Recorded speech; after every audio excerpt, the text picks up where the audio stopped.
料理長、料理長、しっかりしてください。厨房で突然倒れた料理長に、皆が駆け寄る。騒然とする中、俺は叫んだ。今、救急車を呼びます。厨房から連絡を受けて、駆けつけた支配人が、厨房に顔を出した。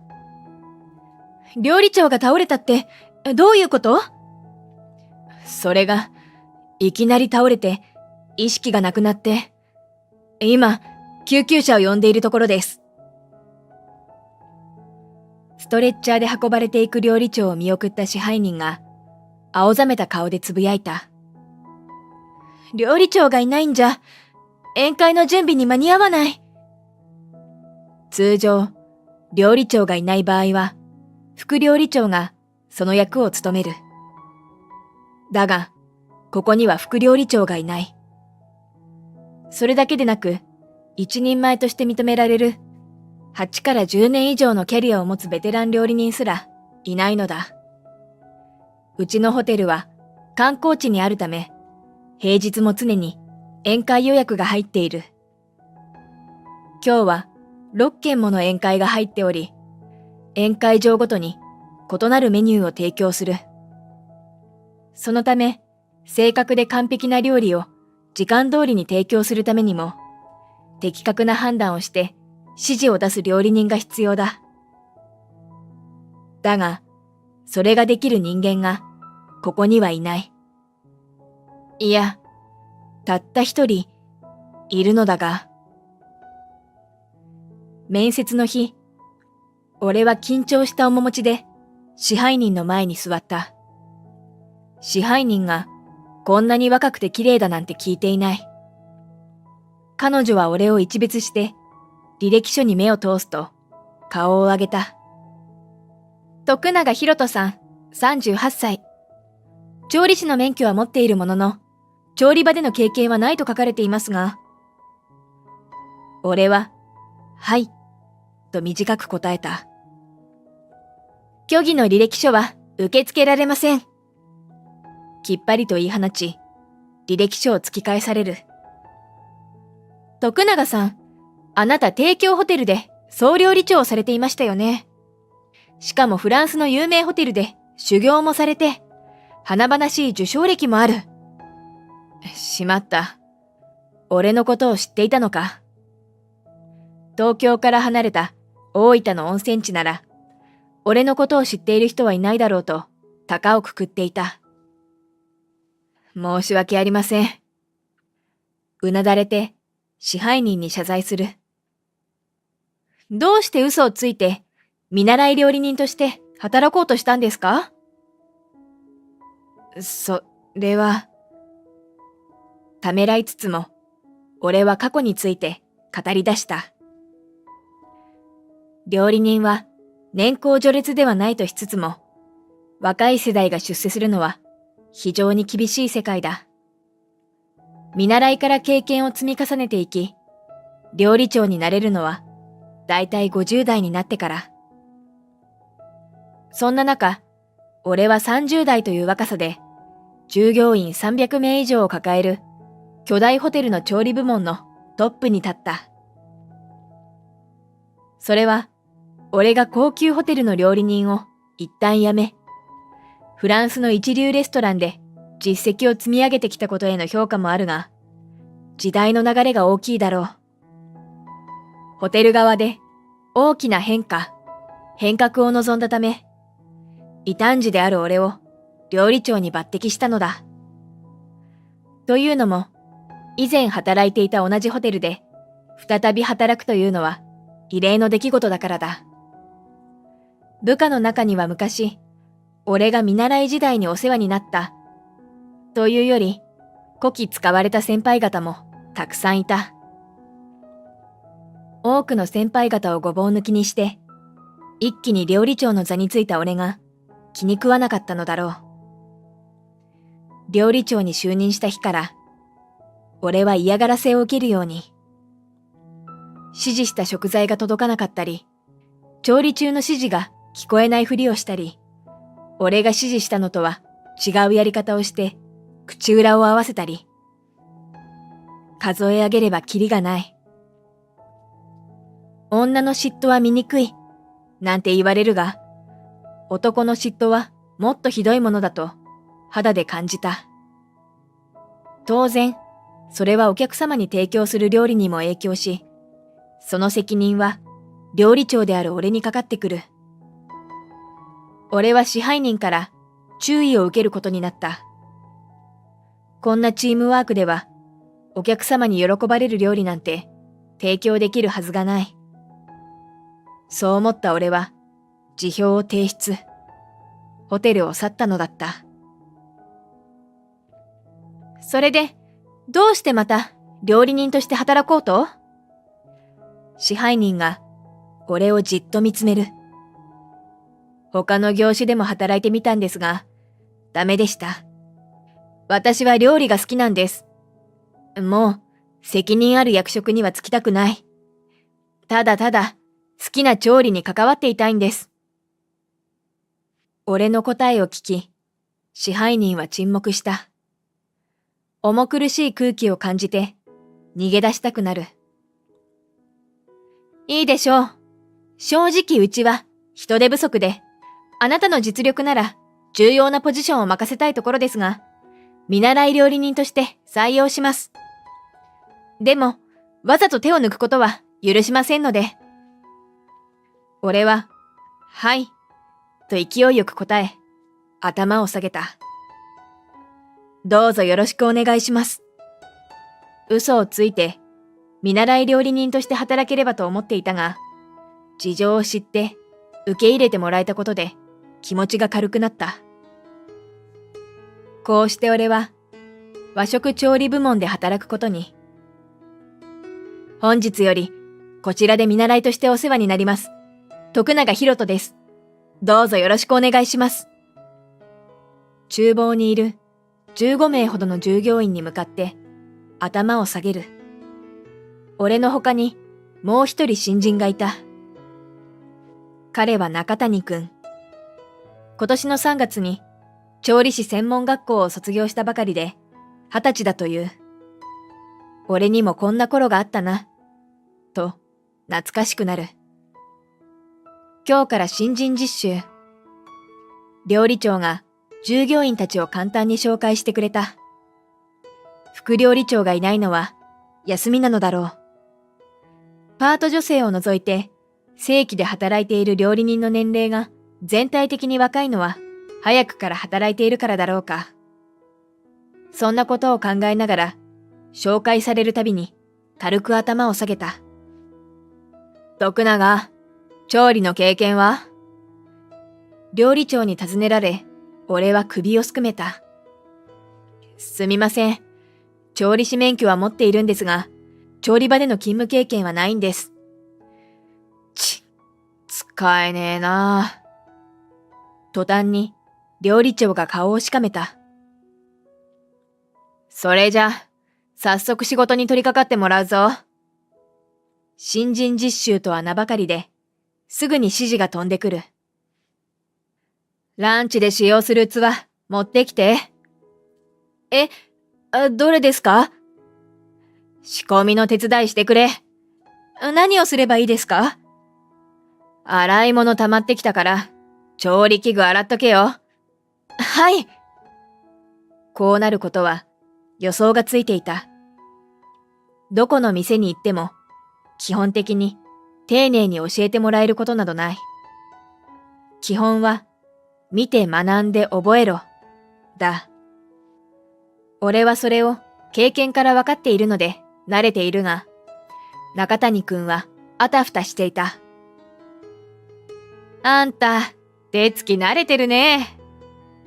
パートのおばちゃんに話しかけられて、冷や汗が出る。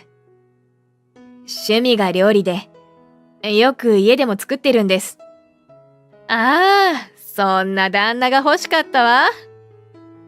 豪快に笑いながら言われ、愛想笑いで返した。はあ、疲れましたね。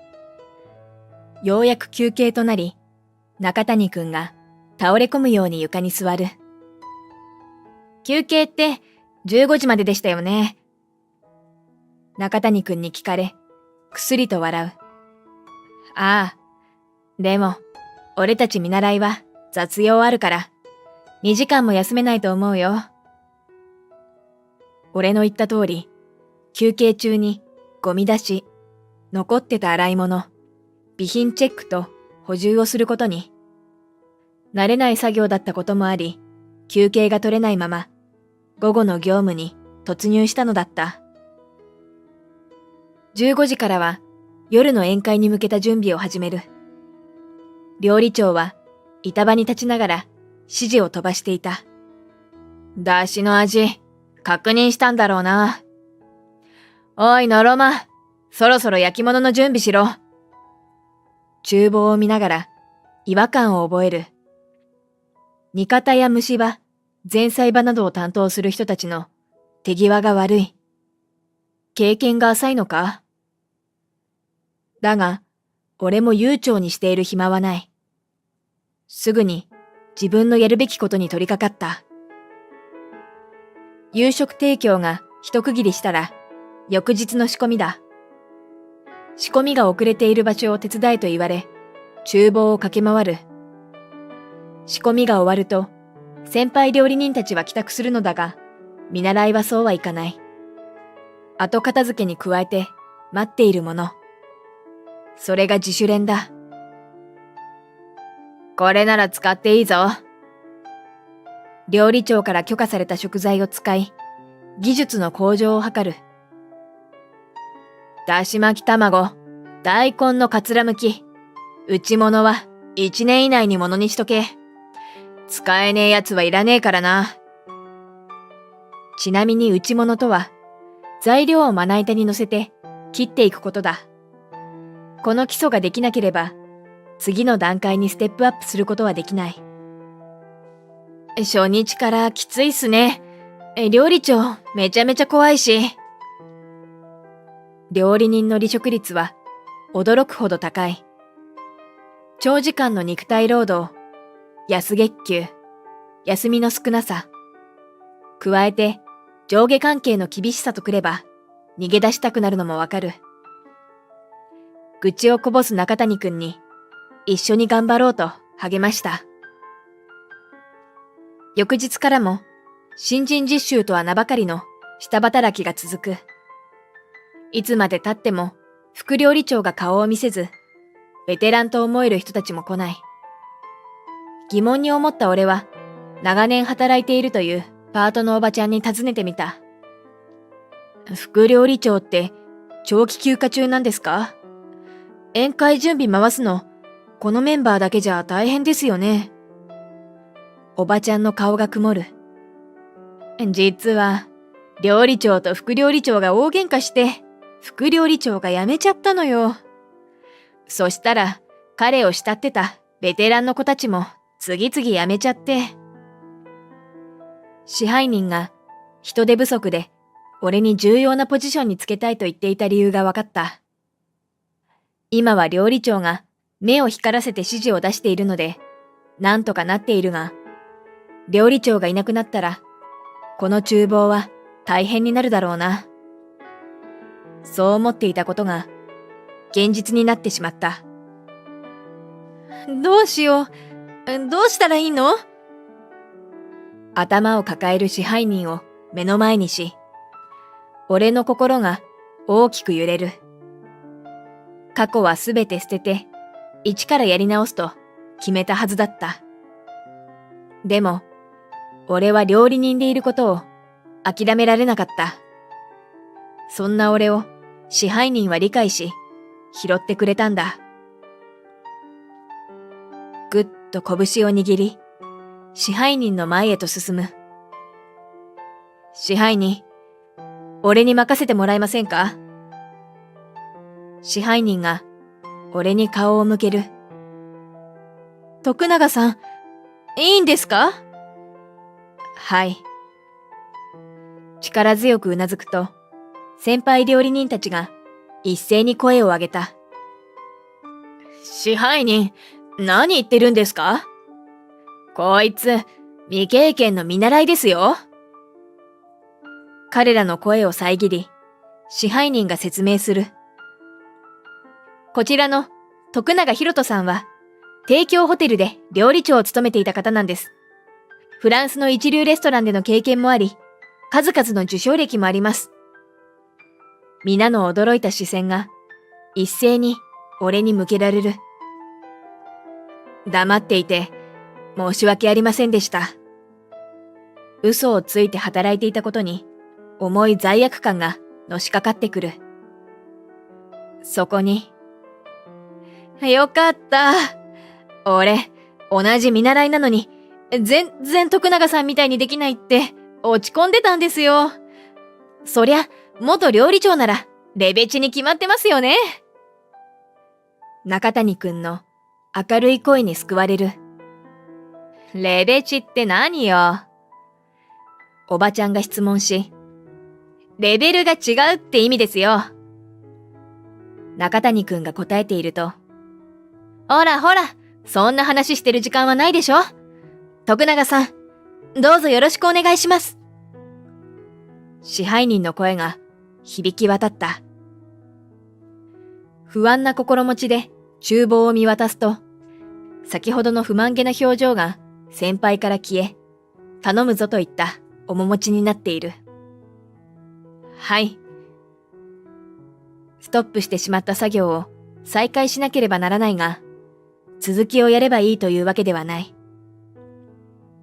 焼き魚、少し焦げてますね。